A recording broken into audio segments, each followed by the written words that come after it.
You want to experience a level 1 to 10 adventure in a kingdom at war with optional loyalty and honor systems? Do you want to revisit the classic 3rd edition Forge of Fury module, updated for 5th edition with tons of supplemental materials? Or do you want to adventure in the skies as a crew member of a skyship? Well, if you answered yes to any of those questions, we've got all of that and much more in the latest episode of D&D New Releases. Let's get started.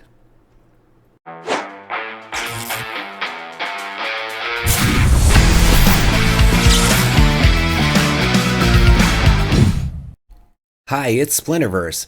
Welcome to another episode of D&D New Releases, where we offer first impressions of new third-party products for Dungeons & Dragons. We cover a selection of titles from Dungeon Masters Guild and DriveThruRPG each week. The titles are presented in alphabetical order, and all of them are linked in the video description. Purchasing the books using those links helps the channel, but you can also support us by purchasing one of our best-selling books. Our newest release, Dragonlance Companion, offers 180 pages for players and DMs to bring the magical world of Krynn to life.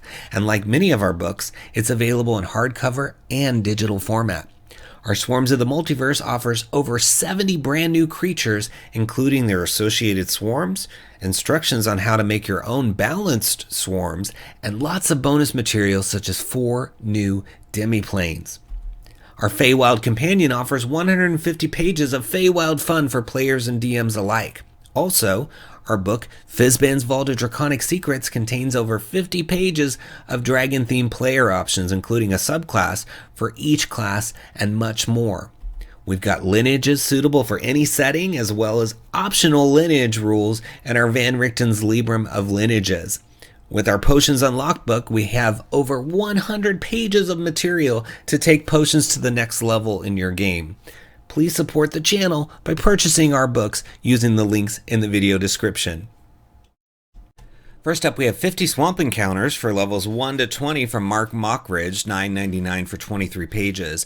The murky mires and bubbling bogs of the wilderness hold many dangers for unwary travelers, and now you can throw those dangers at your party with 50 unique encounters, complete with read-aloud scene descriptions and tactical suggestions for you, the DM, so you can play your monsters with the best possible insight even without prep. So there's all different kinds in here. You got social, which is more roleplay, problem-solving style stuff, so more like lower level of danger. Then you've got medium encounters, which has a low-level obstacle that often, but not always, must be dealt with force. And then you've got those hard encounters that could lead to life or death situations. So it's a great mix, and all centered around a particular terrain, which is awesome, because then anywhere, whether it's a published setting or a homebrew setting, if you have a swamp, you can say, look, with this book, I've got 50 options at my fingertips. I don't even have to worry about what we're doing in the swamps. Maybe you have to go through the swamps to get to wherever you're going repeatedly. So you're constantly going back and forth through these swamps to get back to the sort of quest hub. So having 50 options would be great. So you can see here things are organized by the level. So you get a D12 table if you want to randomly pick your encounter. And so for levels 1 to 2, you've got a healthy mix of social, medium, and hard options.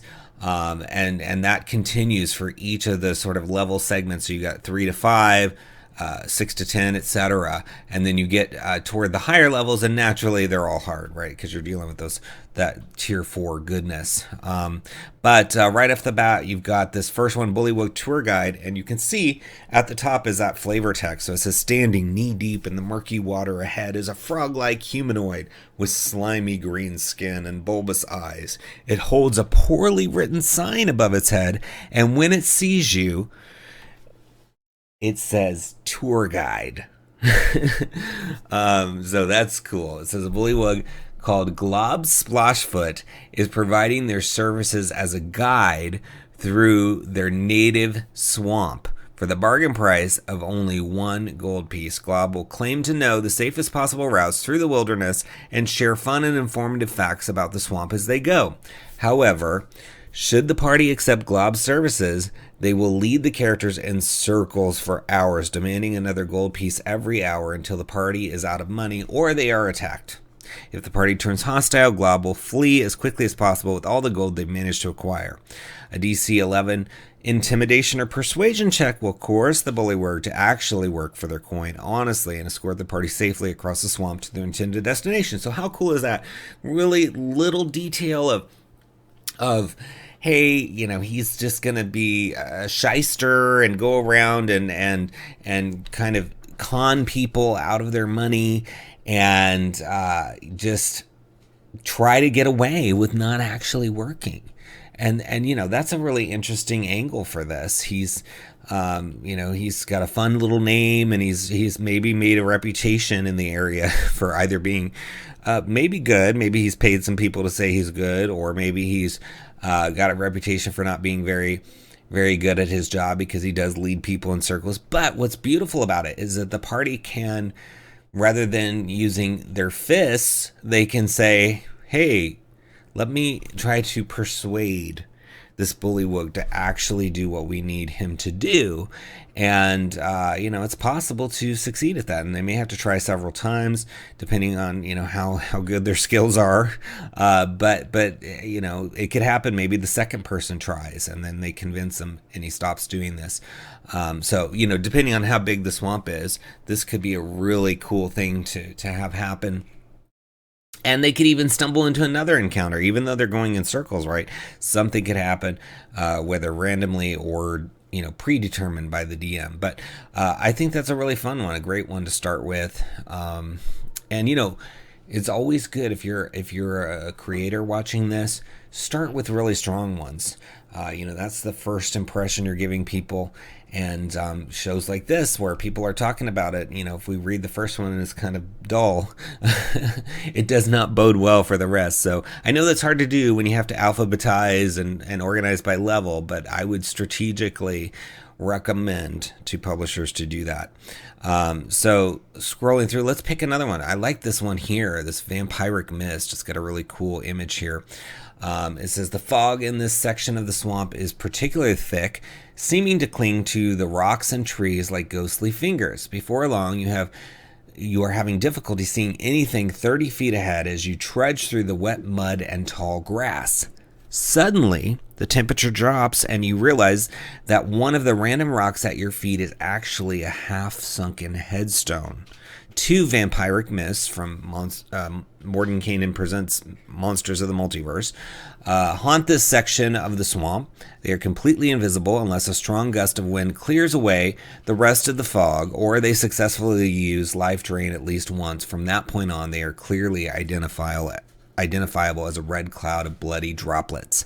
Vampiric mists have very little sentience, only an overwhelming sense of hunger. They will continue to drain the nearest creatures until they are dead. So these creatures are pretty deadly and aren't going to listen to reason. So there's no skill check here to sort of stop them. This is, you just gotta take them down or escape in some way. But what I love is that they're also giving you Mordenkainen's Presents Monsters of the Multiverse options. Now, if you don't have that book, it's okay. I mean, there's 50 different swamp encounters here. So I'm sure there's plenty that don't use monsters from that, but it's nice to have something, you know, give you other options for that book. A lot of times we buy these books and then there's no connection to them later on unless you invent that connection, which is good too. But it's nice when an author does that to give you extra value. So this basically increases the value of your purchase of a Mordenkainen Monsters of the Multiverse book, because now you have these options as well.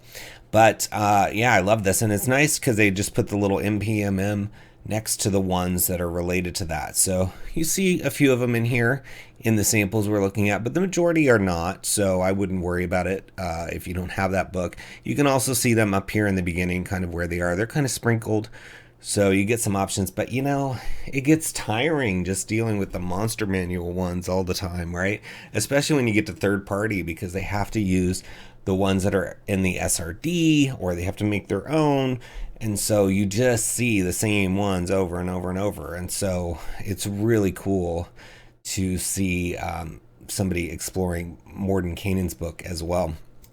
So I love this. I think all the ones we read were interesting, and they could fit surely in a swamp. Some of them you could even port outside of a swamp. You could use the concept of the bullywug wandering in circles in a forest. You could use that rock that kind of turns into these vampiric mists somewhere else. But I still like that these all would fit within a swamp because, like I said, now all you need is a swamp location, whether it's a hex on a hex map or any kind of map. You just have a swamp and you're good to go with this book on hand. So look for it in the video description links. It's under 50 swamp encounters. Give it a click. Next, we have Banners of Honor from Kefa Studios. It's $30 for 368 pages. And it says, destiny awaits. A terrible storm rages across the sea. Its waves destroy a ship and leave a band of adventurers stranded in a strange new land, a land on the brink of war. Two kings have laid claim to the throne. Each has amassed a legion of support among the lords of Kharal. But the legendary Kingseeker blade of the one true king has been broken. The anger of a mighty dragon casts a shadow over everything, but there may yet be a higher power at play. Decisions made in these fateful days will ripple through the kingdom. Honor and loyalty are now the currency of the land, and the measure of your heart will be taken. So this is an adventure for levels 1 to 10. That's really cool. That's a big range. That's the bulk of what people play. Some people get into tier 3 and 4, but a lot of tables only deal with tiers 1 and 2. So this really covers those two tiers that are the most frequently played. And it's going to all be in one setting, which is really nice. And I love the concept. I mean, reading through this description here, it's clear that a lot is going on. And so that means any way you go as you explore this area could lead to conflict that you have to then resolve as a player. And I like this idea of the Kingseeker being some sort of blade that's broken in half. Maybe even your players will be able to get a hold of it and become the king. Who knows? I'm not sure. I haven't read this. I definitely am adding it to my wish list based on what I saw earlier looking through this. It looks really cool. I mean, I love the way it's laid out. It's so interesting. It reminds me of a lot of like Camelot stuff from some of the things I looked at, which is fun. So you get an introduction with a lot of history, which I love. And then these maps are just amazing. I'm going to zoom out so you can kind of see this half of the map. I mean, look at that. So cool. This sort of river running through everything. And then you've got all these things. And now when I zoom back in, I want you to see that each of these locations has sort of heraldry representing it, or most of them anyway. There's Glimmer here and Griston Keep. So that means these are probably going to be factions, families, different groups that are at odds with each other. Because again, this is a kingdom on the brink of war. So here's the second half of the map. Really, really cool. Yeah, I mean, I just love the art style on this map. It gives me this old world feel, which I really appreciate. So there's all sorts of information again on the background, which I love. You need that with new settings because it's going to be hard for the DM to make up everything. So having all this background, there's this secret society of wizards that have watched over the land here. But what I also thought was really cool when I was looking at this earlier is there's two optional systems. So it says Banners of Honor uses two unique optional rules throughout the adventure. Honor to measure the hearts of the characters in the eyes of the people of Kharal, and loyalty to track how each of the two illegitimate kings of Kharal feels about the decisions they have made. So really cool. These are systems that don't exist in official 5th edition or other books. Maybe there's similar stuff, I don't know, but these don't really exist elsewhere. So you're going to get these systems, which I think could be really fun to play with.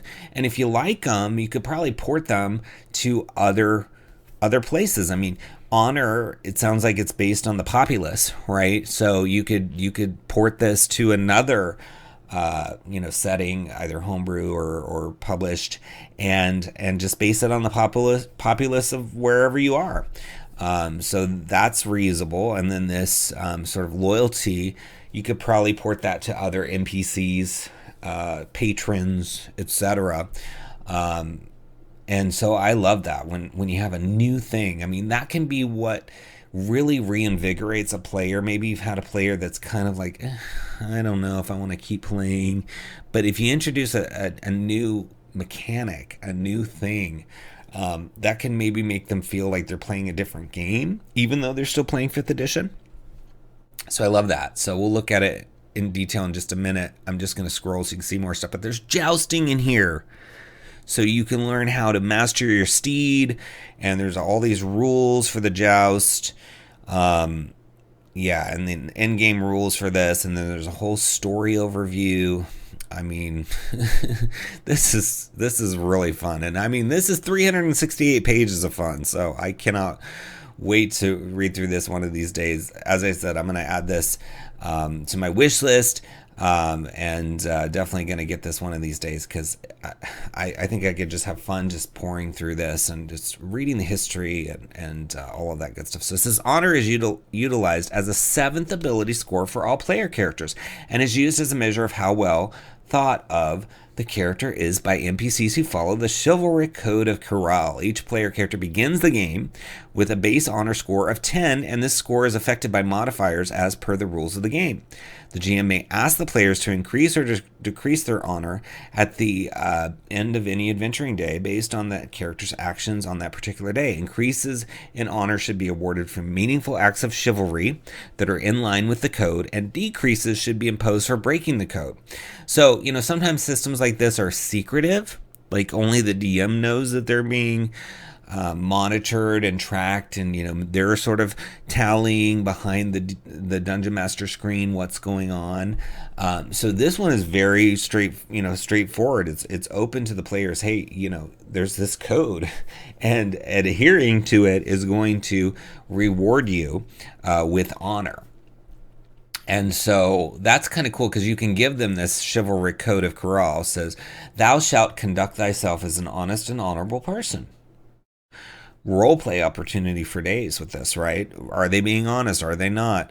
And maybe one person in the party is like, don't forget the chivalry code, and so somebody was about to do something and they get curtailed by their own teammate, or at least they attempt to curtail them, right? You still have some rascals that are going to do what they're going to do, right? But it's cool to see how this out. It says, thou shalt be generous to those in need. Thou shalt never strike an unarmed foe. These are reasonable things, right? I could see people following these, and I like how they're written very old world sounding, with thous and thys and all that stuff. So you could print this out, you could copy paste it. I mean, you can select it, right? So you can put it on some parchment paper. You can have a lot of fun with this, even how you introduce it to the characters. And look at that. That's just like 1/4 of a page, and how much fun that 1/4 of this page in a 368 page book is going to bring you. So we're just scratching the surface here. There's only 17 pages to look at, so I want you to, hopefully get this and enjoy all 368 pages, because just the amount of goodness between the maps and these new mechanics that we're seeing in the 17 pages, imagine what awaits you in the full-blown 368 version. So let's see what the gameplay implications are. Your character's honor score influences how others in the world perceive you. Refer to this table to see how this might affect your interactions in the world. So if your score is 5 or less, you have disadvantage on all charisma-based checks when interacting with knights. Your reputation is that of a vile person, and you're widely known and easily recognized. In this setting, right? Maybe you go back to where you came from on, because it says in the introduction here that it destroys your ship and you end up sort of in an unknown land. Well, if you get out of this land, this unknown land, maybe this isn't going to affect you. I don't know. But while you're here, you would have some challenges, right?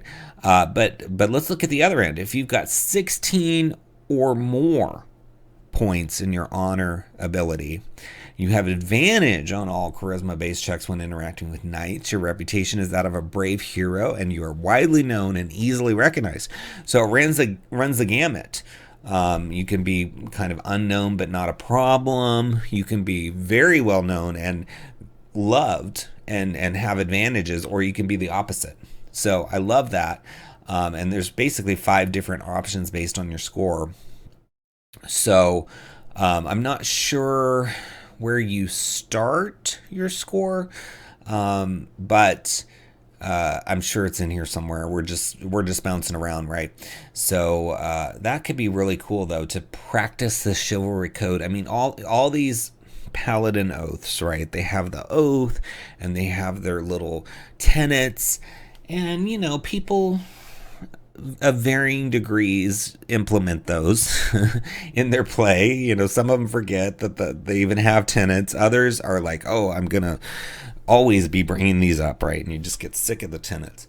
But this is something that the whole party can have, and they can even help each other. Hey, don't forget, number 10 is thou shalt be everywhere and always the champion of right and good against injustice and evil. We can't do that. So I love it. I think it's so fun, and that's just the beginning. There's loyalty here where you're tracking, you're getting modifiers as you're dealing with the kings, and it's more of a tracking device. It's you have a score, but I'm not sure if it doesn't look like it's an ability score, a 7th ability score. So and then we saw jousting in here, and then the story overview, and we barely touched the story or the adventure summary. And you got to remember, this is 1 to 10. So the amount of sessions you're going to get out of this is going to be a lot. So for $30 to get all these different mechanics, the ability to joust, the chivalric code, 1 to 10 worth of adventures, a beautiful map with a new region with all these heraldic items, I think you're going to have a blast. I mean, look at this cover. It's so cool. So I hope you look for it and either grab it or add it to your wish list or something. It's under Banners of Honor in the links below. Give it a click. Next, we have Fi Fo Fum, Jack's Guide to Giants by somebody suitably named Jack, Jack Kellum, and of Gods and Game Masters. It's $4.99 for 50 pages. So, Big B's, the Big B's book came out from Wizards of the Coast. And I think that's all about giants. So here you're getting some supporting material with 30 giants, their stats and lore, 3 creatures domesticated by giants, 5 magic items, 3 new spells, the giant killer rogue archetyped, the river giant playable ancestry, alternate ecology of giants, dragons and giants, an elemental problem, and much more. So 50 pages of giant goodness. I think that's so cool. I love the mix of things. I'm going to probably add this to my wish list too, because I love books that give you a mix of things, because then, if you need an item or you need a creature or this or that, you can just reach into this and grab it out as needed. So here you got the foreword, all this information on different giants. There's even a giant cow. You've got an Oni slasher, a lunar giant, a Terran Canor, a volcanic colossus, a wave giant. Fun options. Even just the names, the golden goose. That sounds like it could be fun. And then some really cool artwork. And I appreciate that there's a use of like old school woodcut artwork instead of relying on AI art. So very, very cool to see that. Then you got some new spells in here. One's called Moonfall. It's an 8th level evocation for druid. And interestingly, they're, instead of assigning just a cleric, they're saying if you are a moon cleric or a twilight cleric, which are some of the subclasses, official subclasses, you have this on your spell list. So I like that. And it's 1 action in a range of 150 feet, instantaneous. It says a shard of the moon falls in the center of a 60-foot radius you choose within range. Each creature in that radius must make a con saving throw. On a failed save, each creature takes 1d6 radiant damage, 12d6 radiant damage, and is blinded for 1 minute. On a successful save, it takes half as much damage and isn't blinded by this spell. A shape changer makes its saving throw with disadvantage. If it fails, it also instantly reverts to its original form and can't assume a different form until it leaves the spell's light. The light from the spell lingers for a full minute. A creature blinded by the spell makes another con saving throw at the end of each of its turns. On a successful save, it's no longer blinded. And this spell also dispels any darkness in the area that was created by a spell. So you can get rid of some magical darkness that originated from a spell with this. You can make werewolves turn back into normal, or presumably anything that's transformed can be reverted, and you're going to do some significant radiant damage, which is really cool. And that's just one. They've got Sandblast, which is a cantrip, and Sandstorm, a 4th level spell, and then you get some items like the Bag of Beans. I guess it's referencing that's already in the DMG, so that's good. Reminder of things that work well with giants. I like that, and that old Jack and the Beanstalk story, right? Climbing that vine or beanstalk, I guess, that comes out of the ground, and you got the Bag of Beans. Some new items: Cap of Knowledge and Giant Bane Sling. So those could be fun. Golden Harp of Singing. But here's all your CRs. So I love this. I love when books that have monsters give a CR list, because that really helps you figure out, hey, is there something in here I can even use for my current need? So they go all the way up to 30. So you get a Shooting Doji up at 30, and you can start at level 1 with a Lesser Fachan and a River Giant. So 1 to 30, that's a really nice spread. A lot of times you see like 1 to 20, or like 5 to 15, or these kind of middle ranges instead of a really big spread. I mean, 30 is the max, and 1 is close to the bottom, right?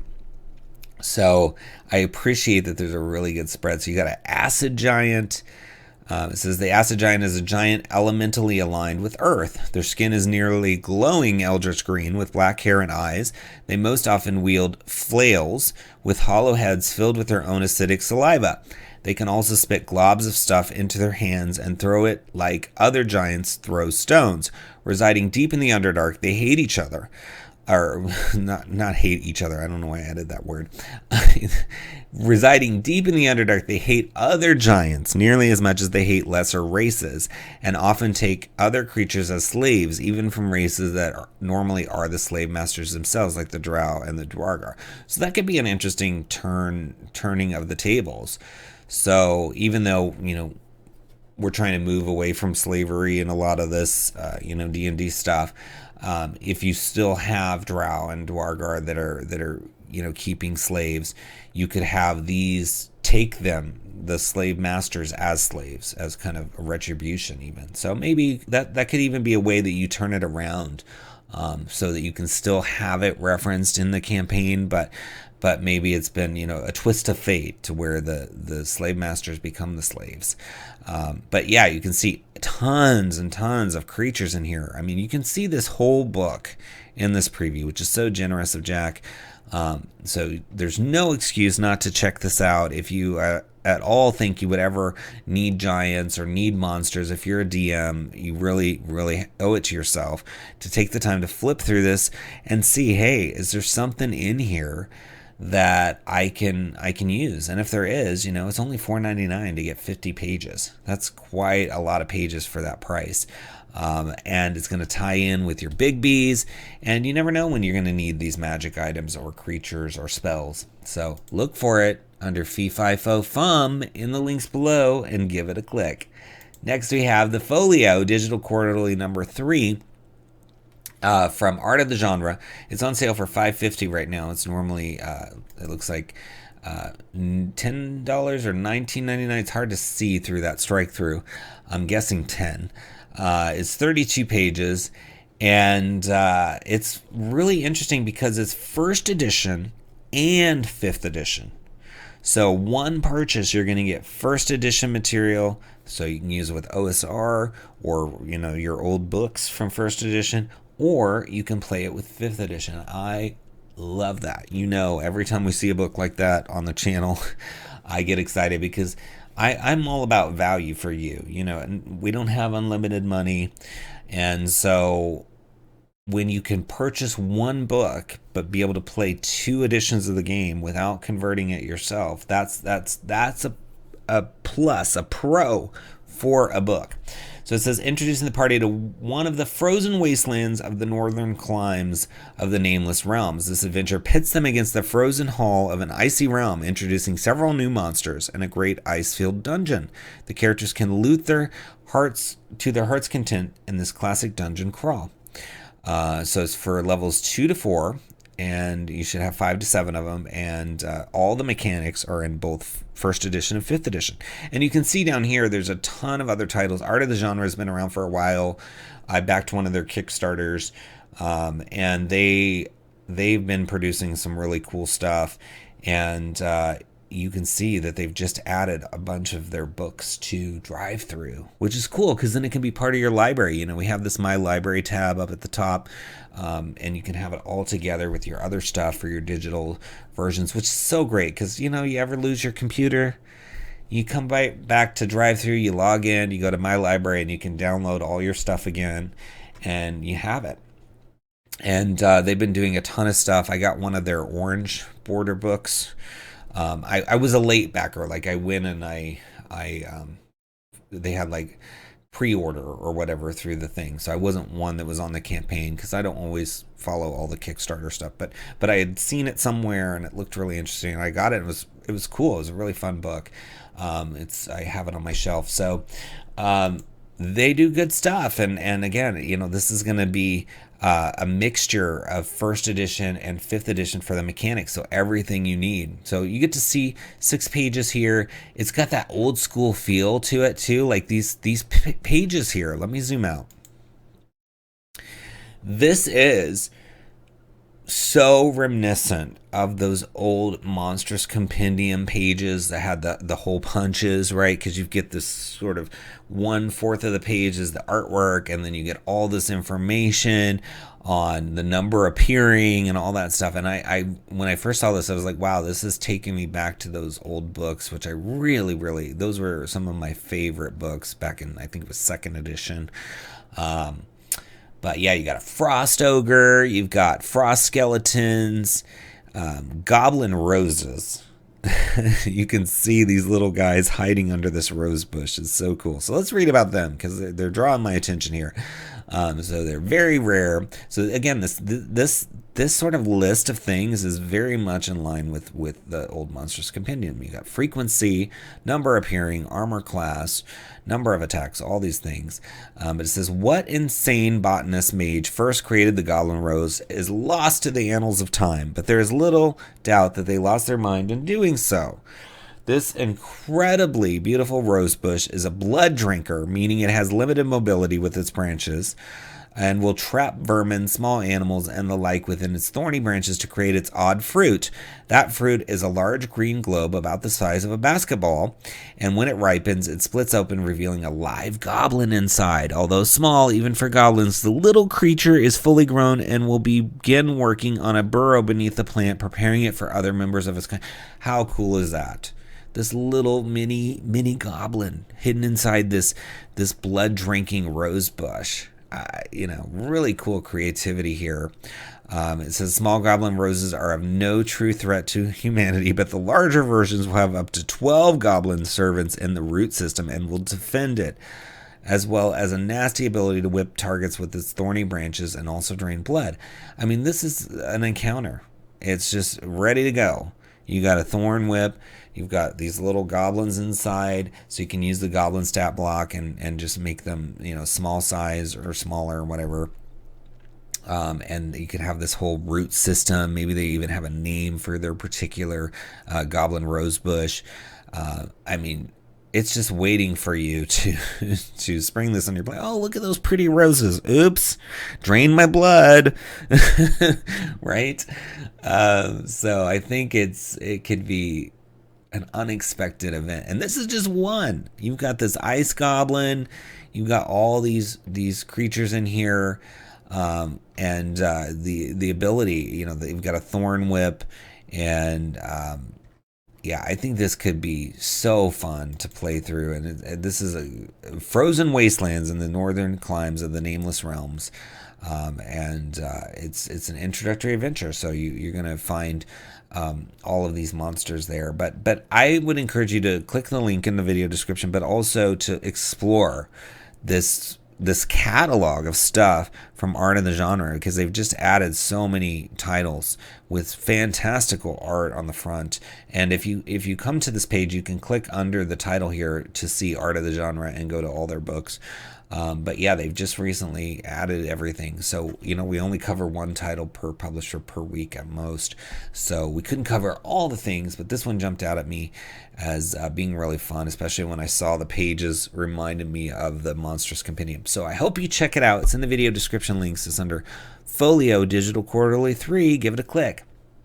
Next, we have Galefire from Outland Entertainment. It's $25 for the PDF, $64.99 for the hardcover premium color, or hardcover standard color, $49.99. Or you can get bundles, $79.99 or $64.99 for bundles. It's 160 pages, and it's a step into the thrilling world of Galefire, where swashbuckling escapades and daring exploits take flight amidst the boundless magic of the open skies. Prepare to be enthralled by 𝙁𝙁𝙀𝙀, a realm once shackled by eldritch oppressors, ravenous demons, and formidable elemental deities. But fear not, for a new era of relative peace has dawned upon this mystical land, teeming with fantastical creatures and enlightened cooperation among sentient beings. In the heart of this vibrant world stand valiant and villainous personalities, ready to steal, soar, and slay their way to wealth and riches beyond the dreams of those who call this monster-infested landscape home. Join a crew, pilot a skyship, and with sails unfurled and spirits ablaze, embark on a daring quest, fueled by the promise of unrivaled adventure and unimaginable riches from a bygone golden age. So you can basically be like a sky pirate with this, or maybe some other, have some other sky ship. It says your renown grows when you pursue the bounty. It says in Galefire, the stakes are high, the adrenaline surges, and the rewards are as grand as the dreams that fuel a hero's heart. It says it's inspired by the fast-paced and over-the-top action of Saturday morning cartoons. Galefire includes a full spread of character options for your favorite role-playing game, D&D, including species, backgrounds, weaponry, and class features particularly suited for adventures in the world of 𝙁𝙁𝙀 or any hybrid table. From daring bounty hunters leaping into demonic hordes armed only with their doomsaw, or a clever sky pirate blasting their ether cannon from the deck of their airship. So, you could use this to simulate something like Kaladesh and Magic the Gathering. You could use it as like a kind of a riff on Spelljammer with all these sky ships, right? Or you could use it as is in its own setting, which is cool. You can see the pages look really cool. I like this parchment style background.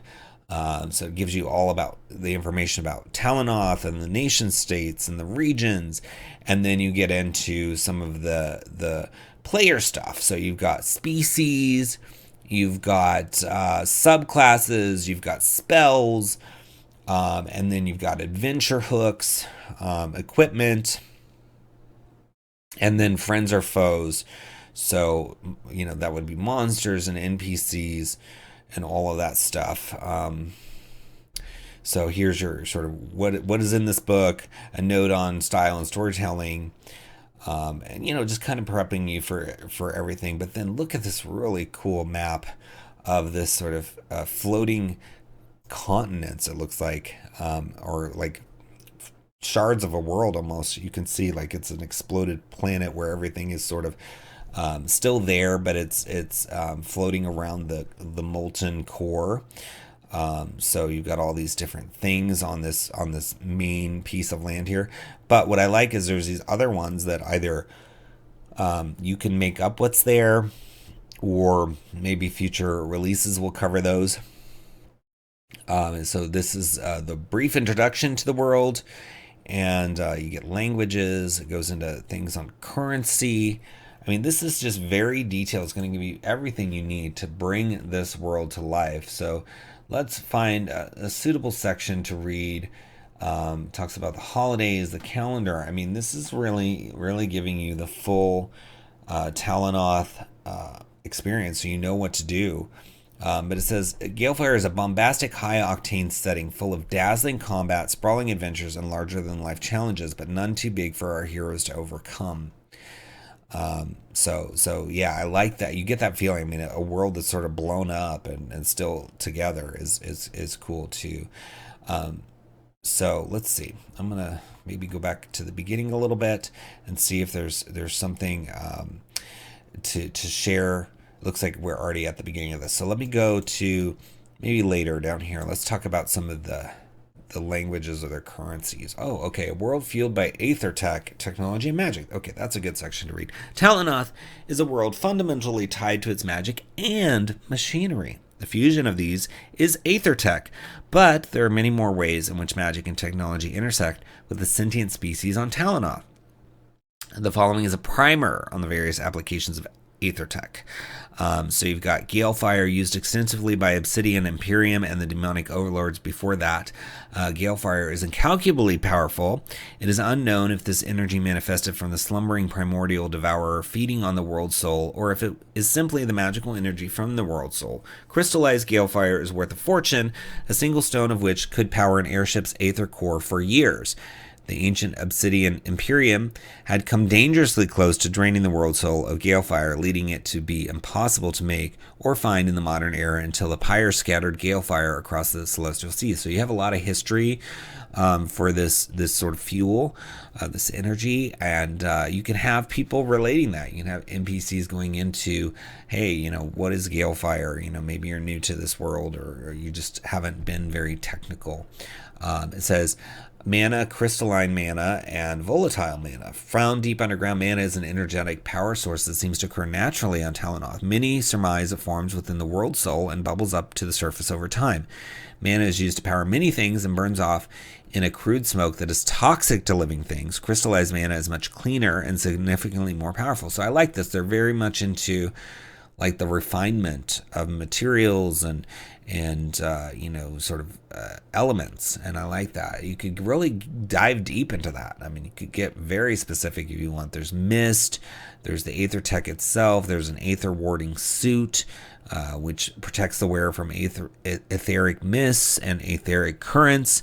I mean, just tons of stuff. Aether core, Galefire core, Skylift, Thunderrail. I mean, detail for days, which is what you want as a DM, options, so you can get into this ancient magic. But you can see in this picture, I mean, there's this sort of steampunk style gun. You've got these ships floating through the air. You've got monsters. I mean, this is going to have it all. And, it's like, it reminds me of like Pirates of Darkwater and Kaladesh and like so many fun things that are out there that you could use as inspiration. So look for it in the video description. Links is under Galefire and give it a click. Next we got MargoMods Forge of Fury Companion by Andy Margolski,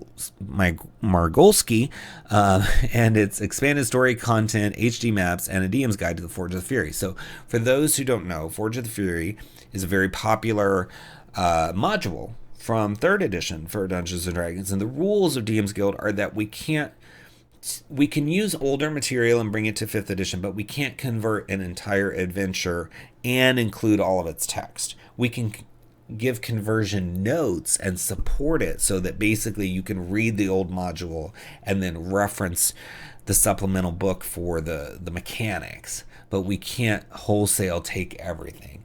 So books like this are really helpful to bring back to life an older book you may have, especially a popular one. So maybe you've always wanted to play Forge of Fury again, but the world is mostly playing 5th edition rather than the earlier editions. Some, there's earlier edition plays, just not as prevalent as 5th edition. And so this is a way to go back and dust off that book and really get to play it again. And you just use this book here, the Forge of Fury Companion, with the original book.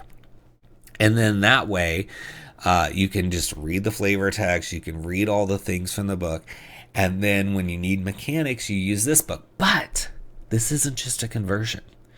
This has supplemental material for days in it, because it is 82 pages for $9.99. And normally conversions, because we've covered some on this channel, they're much shorter because it's just, here's, page whatever, and Forge of Fury, here's your 5th edition stats, and that's it. They don't expand it.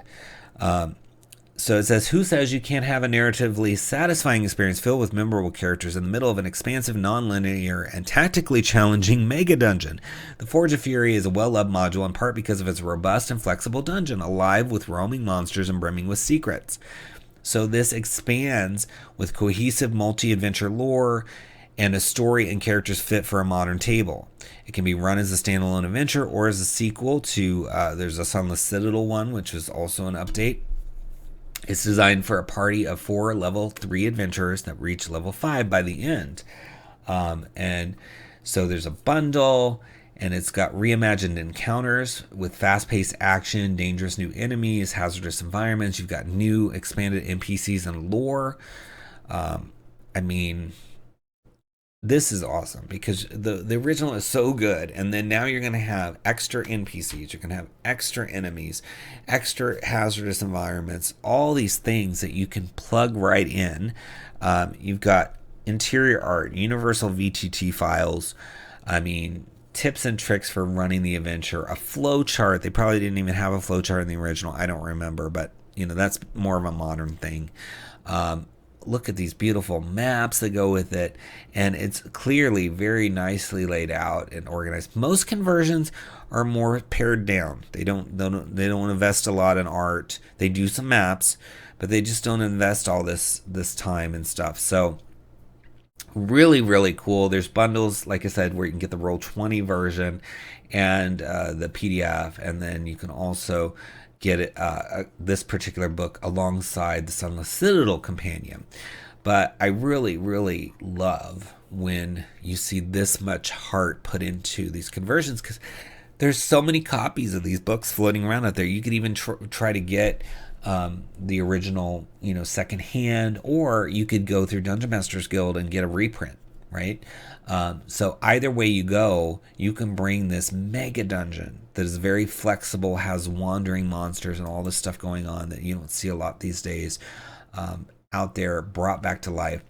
So it says, what you need to run the adventure. Obviously, you need your support, and you need the Forge of Fury as well as this book.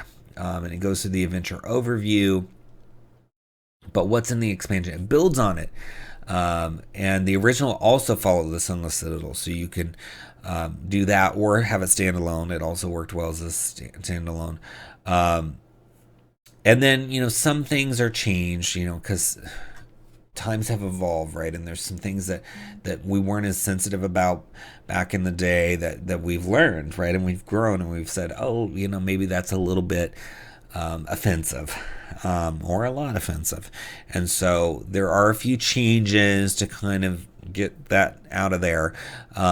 So this book is going to help you scrub that out as well. So you don't have to do that. It'll do that for you. And it talks about the formatting. They've put so much into this, so much heart and time. They could have just thrown together, here's your stat blocks that convert it, and not taken the time to do all these things. So I really love it. But look at how well it's laid out. So many parses. 82 pages. That is no joke. So it talks about the quest, and see right here it says, by the fury of 𝙭. So this is a hook cheat sheet. So 𝙭wants the character he contacted to recover the hammer and release the trapped orc souls in Klundrakar's foundry level. He first sent Burdug, the orc shaman, in the mountain door, but she failed him, and then it talks about how to advance the quest and then resolve it. So, again, there's wandering things, there's different quests that are interwoven. So having a cheat sheet is really going to help you bring this to the modern day. So you're going to want to spend time reading both books, right? So you're prepared if you're going to run this. This is not a small adventure. But you can see the new map here they've got, and then the timeline 4 days ago, 2 days ago, yesterday, to now. Notable NPCs, dialogue options, we'll look at that in a second. And then you get stat blocks, of course. And again, all these little helpful visual aids as to what is going on, little scraps of paper with information. This is gonna this is going to be a much better experience than trying to convert it yourself. So here it says, interacting with 𝘎𝙤. 𝘎𝙤 prefers to avoid lying. It's easier to conceal information of partial truths than elaborate lies. So if somebody says, who are you? You have the pleasure of speaking to 𝘎𝙤, a noble woman with a taste for adventure. And it says, technically true, but not what brings her to 𝙒𝙤𝙑𝙀. Talk to me straight. 50 GP to grease the gears, 100 GP to tell you all I know. And then what do you want? I'm just trying to make enough money to pay off my family's debt with odd jobs here and there. So the things where it doesn't say parenthetically, sort of disclaimers, that means those are true. And then when it's ish, partially true, you get a parenthetical to help you. But it talks about, 𝘎𝙤 is a 𝙤𝙤𝙪𝙧𝙬 spy. And you get appearance, habits, personalities, treasure, all that stuff. And yeah, I love this. I think you just owe it to yourself to enjoy some of these popular things. If you're new, if you just started in 5th edition, this is your opportunity to really experience some of the things that you missed from not playing in those past editions, and reliving it. And if you played it before, this is going to bring in new stuff, because there's going to be twists, there's going to be new creatures and things that are going to happen, because they've given you 82 pages to expand what's there in the original, which is also quite big. I mean, and you can see just from the time spent on this beautiful cover art that they really are passionate and care about it. So if there was ever a time to do a conversion, work with a conversion, this is it. So I hope you look for it. It's in the video description links under MargoMods Forge of Fury Companion. Give it a click. Next we have Monstrous Mystics, Van Richten's Case Files Volume 2, which has a collection of mysterious foes for the Ravenloft setting, and it's from Marco A. Torres, and it's $4.95 for 40 pages. And it says, this terrifying second collection of foes for the Ravenloft campaign setting features 2 unique mystical villains to haunt your players as recurring foes, as well as a campaign outline for each villain, with detailed adventure hooks to continue the hunt across multiple domains of dread. There's the witches, a coven of hags melded into a single body, that created a stone golem that believes herself to be the goddess 𝙄𝙬. Each creature also comes with a complete tier 2 short adventure that can be used as one-shots or introductions to a longer campaign. There's a new magic item, a new dark gift, so you don't need Volume 1 to use this. This is really just supplementing what you have for Ravenloft, and it's going to give you some evil creatures to encounter and incur either adventures from cause adventures with your players. Maybe they have to take them down, or maybe they even pretend to be friends. I mean, some of these are witches at first, and then it turns into not so fun. A hag can be tricky. Maybe they're taking somebody for a ride that is unaware at first, and so you got maps of towns and little information sheets in here. It talks about the created. It says 𝙄𝙬 in exile is a 10-foot tall marble sculpture of the goddess 𝙄𝙬. It depicts a holy woman clad in robes that reach to her ankles, leaving her bare feet exposed. Her head is turned upwards, her eyes closed, and her mouth curling at the edges into a defiant smile. So you get a full description, you get the background. The scriptures of the Church of 𝙄𝙬 tell that the goddess of the mist was once a mortal woman who traveled the world offering healing and protection. And then you get the whole story of how she basically died and stuff. So, I mean, lore for days in here, which is going to be helpful if you really want to spend time diving into some of these things. So this one's interesting. It's got little timing things, timeline of events. So 10 minutes this is happening, in 20 minutes this is happening. I'm not sure that's real time, but there's this something called the repeating crisis. Over the course of the hour, the people and creatures in and around the settlement follow a set sequence of actions that culminates in the eventual siege and destruction of the town by the zombie hordes. At the start of the hour, 4 separate sequences of events are set into motion, each of which culminates in the contribution of a severe threat to the town once the zombies breach the walls. So this is like a loop of things that happen, and it shows you kind of what's happening, and so your players might go through it repeatedly trying to achieve something, right? That's really unique and interesting, and I like how this is laid out to kind of give you step by step. At 10 minutes, these things are happening, and then you get all the way to 60 minutes, and it says the current cycle ends if the 𝙤𝙤𝙢𝙬𝙧𝙀 have died or their destruction is imminent. They allow the winding hand of 𝙬𝙤 to activate and reset the hour. If the 𝙤𝙤𝙢𝙬 feel their lives are secure, they detach the winding hand and end the loop, allowing time to continue as normal.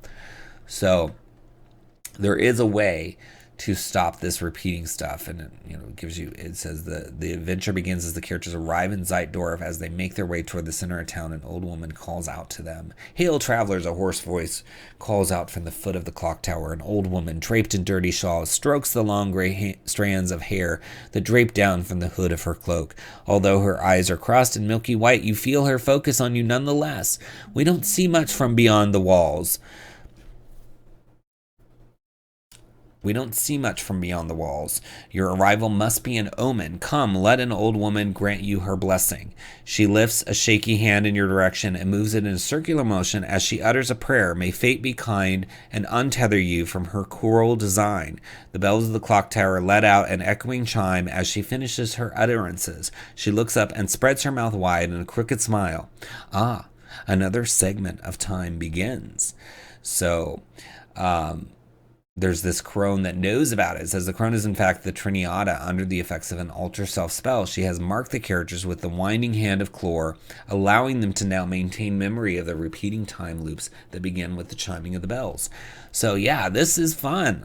I love that you can read the whole thing there, and here's the winding hand as the wondrous item.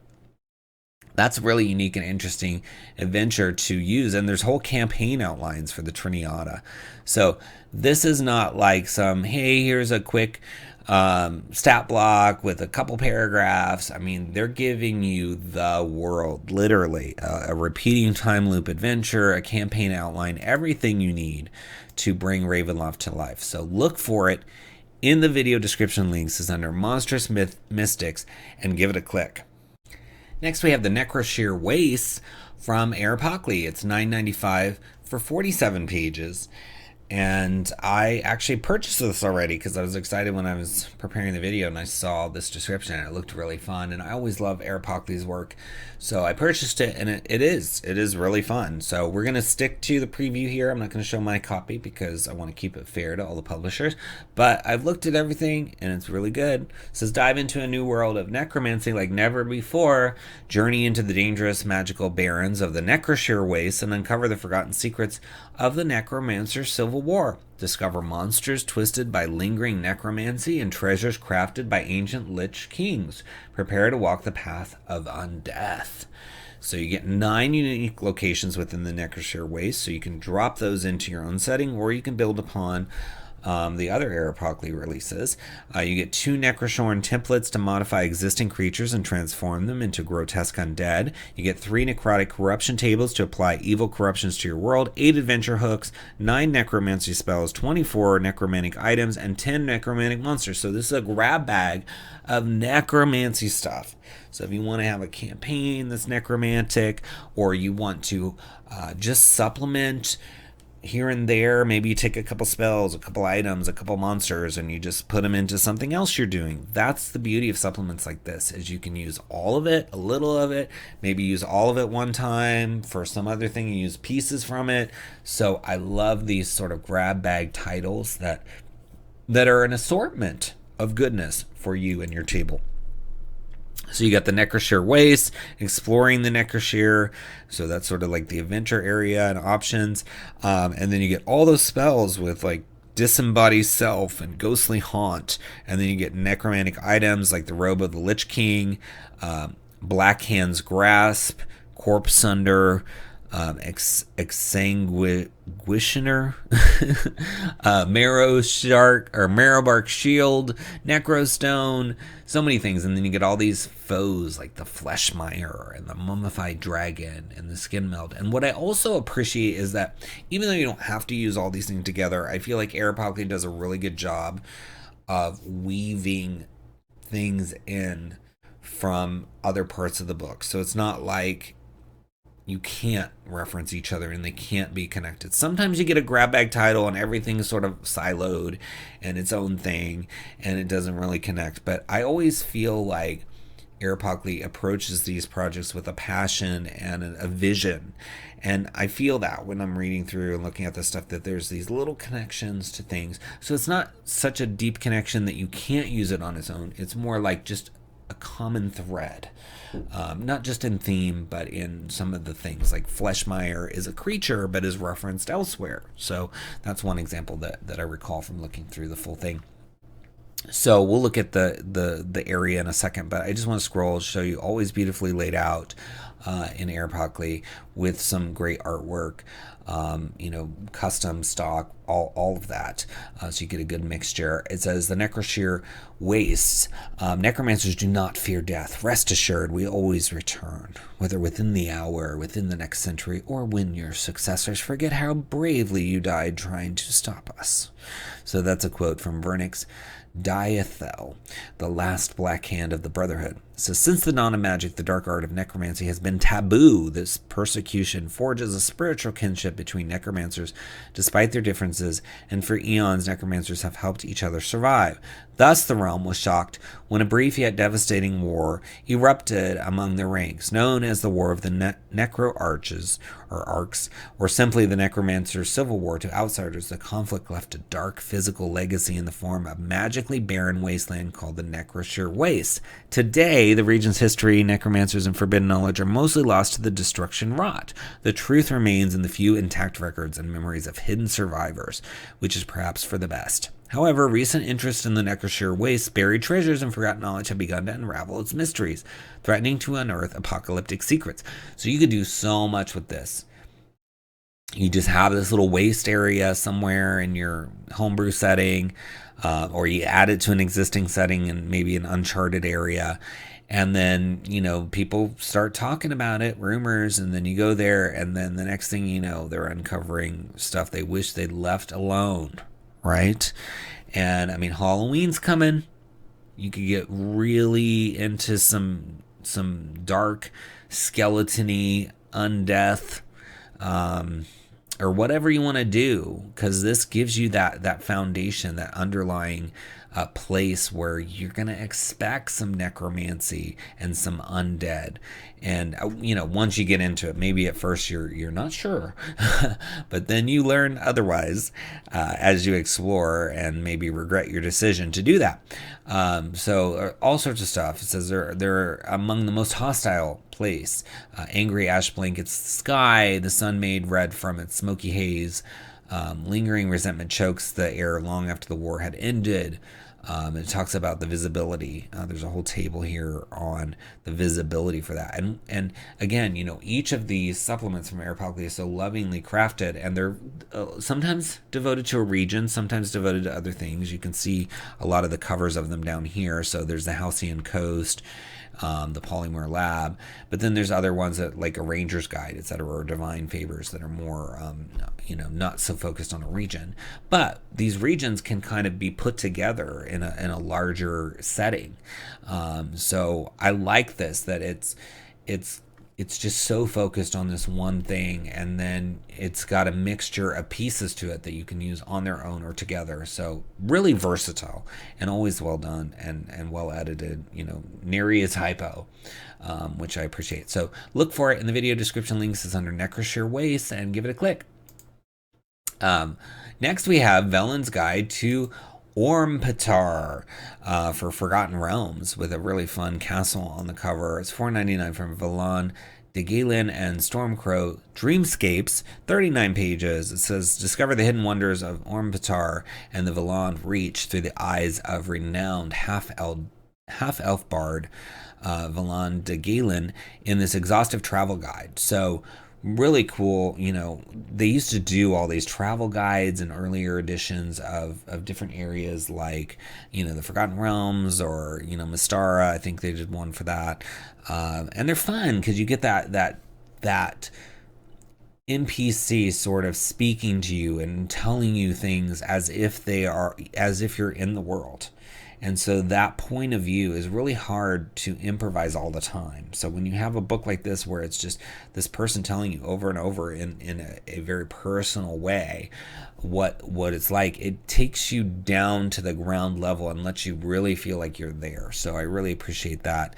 And this book is just filled with that stuff. So you're going to get this consistent voice throughout of all these different areas, and you can see here in the screen captures the maps, etc. There's actually a video by Rogue Watson who covers the whole book, and I watched it last night. It was really good. I was really interested. So you can watch that. It's here too, because I don't have access to the full book right now, but Rogue Watson does, and he goes through it and really looks at it, and it is so cool to have this consistent narrator that you can reference. So looking at it inside, you can see like it's got all these different details for you, like more DM focused. Here's the facts, but then you get these fun sidebars where you get all this information, and it's even got the years. Forgotten Realms is very, very cool in the sense that it's got a lot of years for things, so you can play throughout the history of Forgotten Realms if you really wanted to, because there's so much. This is 1365 DR, so you can go right to that point in time and have an adventure, or you can reflect on it, which is awesome to have that perspective.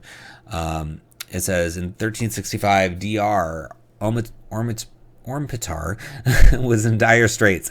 That was the year the Winterwood trembled with the march of the unified White Hand Orc tribe. These orcs weren't alone in their belligerence. A mishmash of Malar followers from the darkest corners of the Winterwood also stood shoulder to shoulder with them, hungry for conquest. To put it mildly, Ormpetarr had seen better days. The defenses were rickety, and the barony was more of a house of cards than the bastion of strength it is today.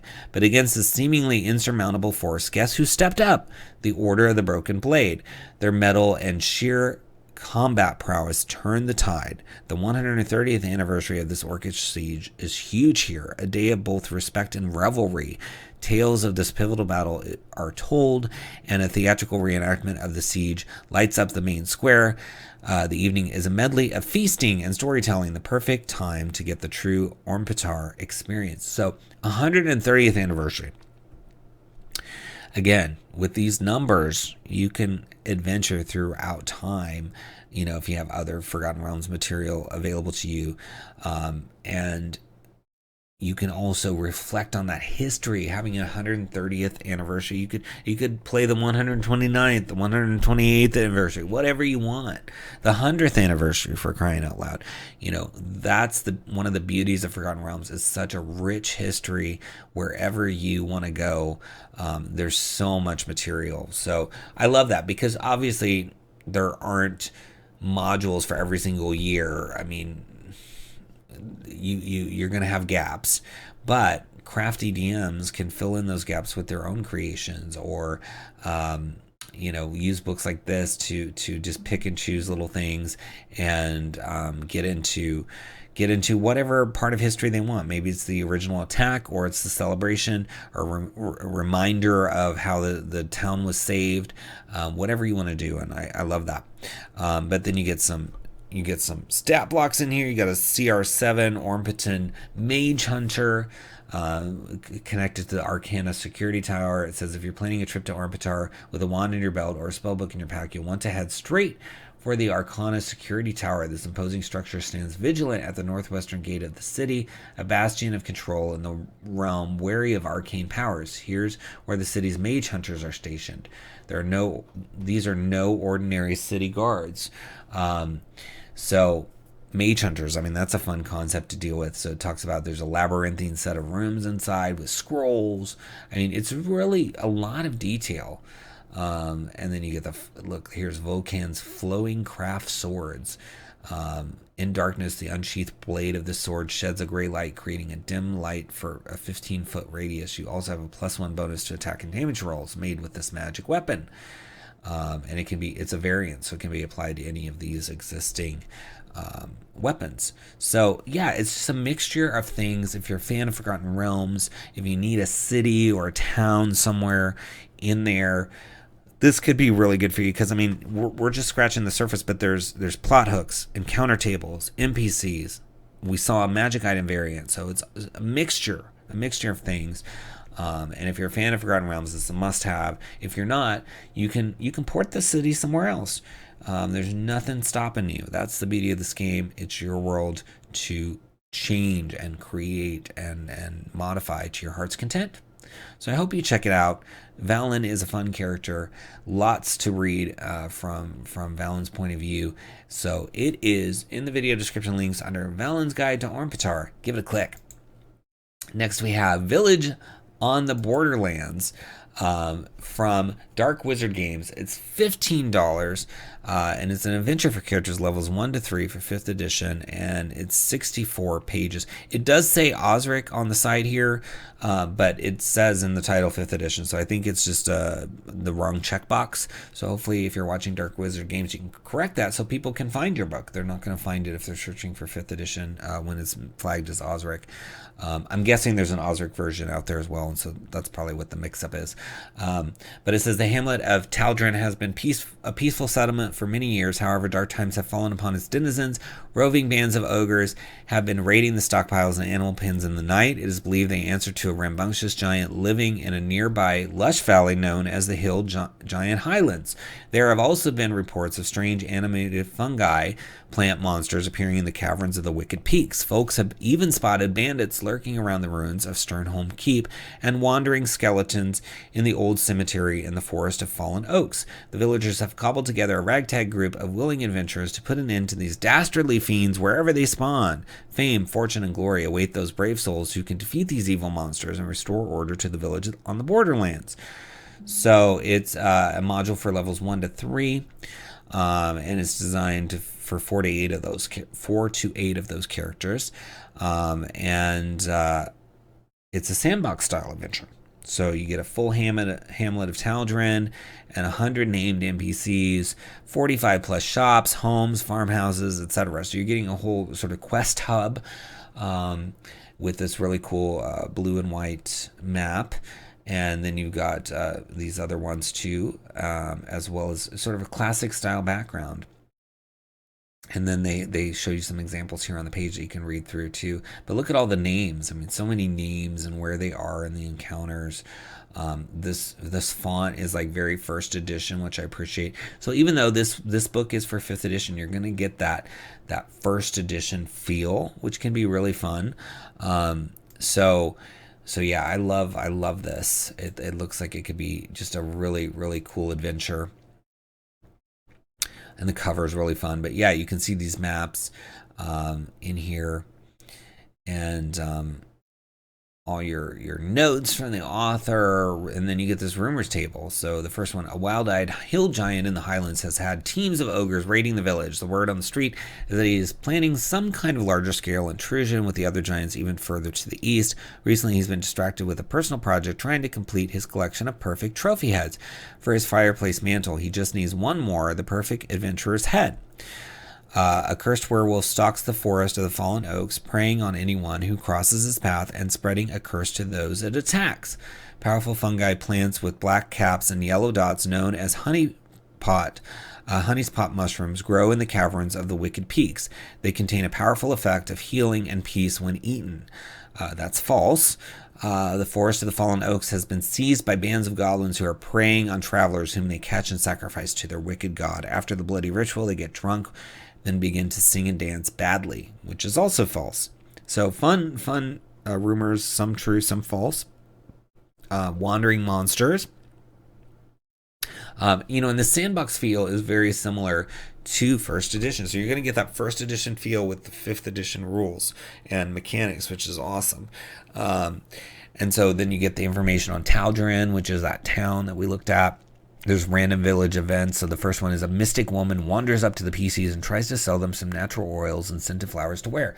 She makes an expression on her face like one of you can certainly use it, and blinks her eyes as if she smelled a very strong odor emanating from your group.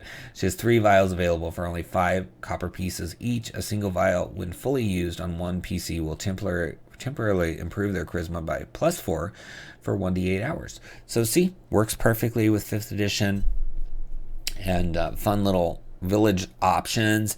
And then here is some of those lists that we talked about. I love having names, you know, it's really like, you know, you've seen The Man Behind the Curtain, to use a Wizard of Oz reference, when you are asked for a name as a DM and you kind of like fumble around and you don't, you know, it's clear that you know that it's not ready, and it's like seeing that wizard in the Wizard of Oz behind the curtain, right?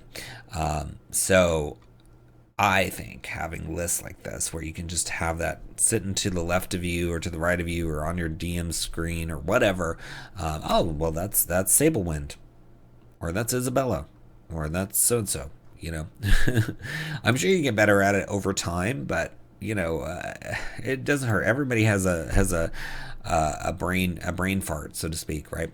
So I think this could be a lot of fun, give you that classic feel, get this whole town, all these names. I mean, even if you want to use the town somewhere else, it doesn't have to be for this 1 to 3 adventure, but hopefully you'll use it for that. So look for it in the video description. Links is under Village on the Borderlands. Give it a click. All right, now we've come to that part of the show where we talk about new releases that we just don't have time to take a deep dive into, but we want to make sure you know that they've been released so you can check them out on your own time. First up, we have Book of Blades Battlefields for 5th edition. It's got terrain, weather, reference, a lot of good stuff from Kobold Press, $4.99 for 18 pages. Now we've got Captain Leroy's Fancy Booty. It's a whimsical adventure of roguish otherworldly charm. It's for levels 1 to 3, and it's got monsters and items, and of course it's for 5th edition, 23 pages, $2.99 for that.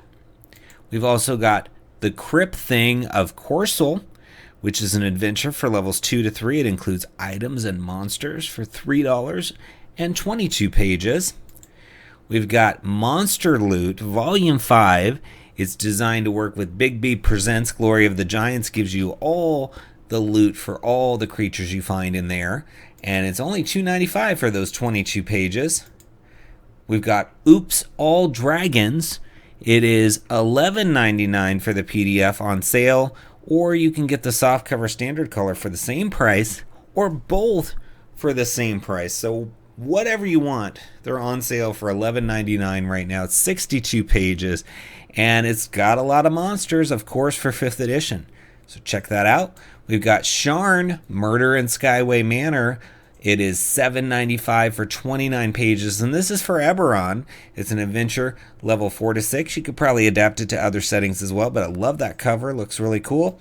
We've got Strange Life Forms Below Phandelver, Creatures of the Cavern Depths, I should say. It's from Spellfleet Games, $1.99 for 11 pages with some really nice art by Matt Popovich, and it is on DM's Guild, so that means it's 5th edition for you, of course. We've got Telomere's Hired Hands by George Sanders, $7.95 for 28 pages, and it's an adventure for level 1.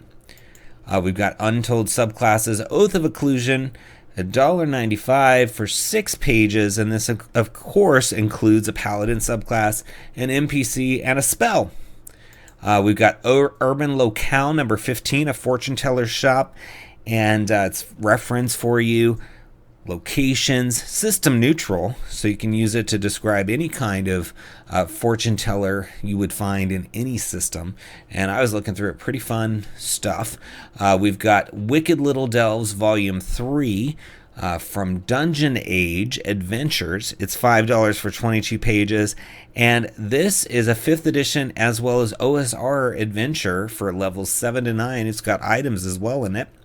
And then we've got Ziggurat of the Blood God, which is $10 from Sharktopus Games, 35 pages, and it's for Dungeon Crawl Classics, so that would be like 3.5 edition, and it's an adventure.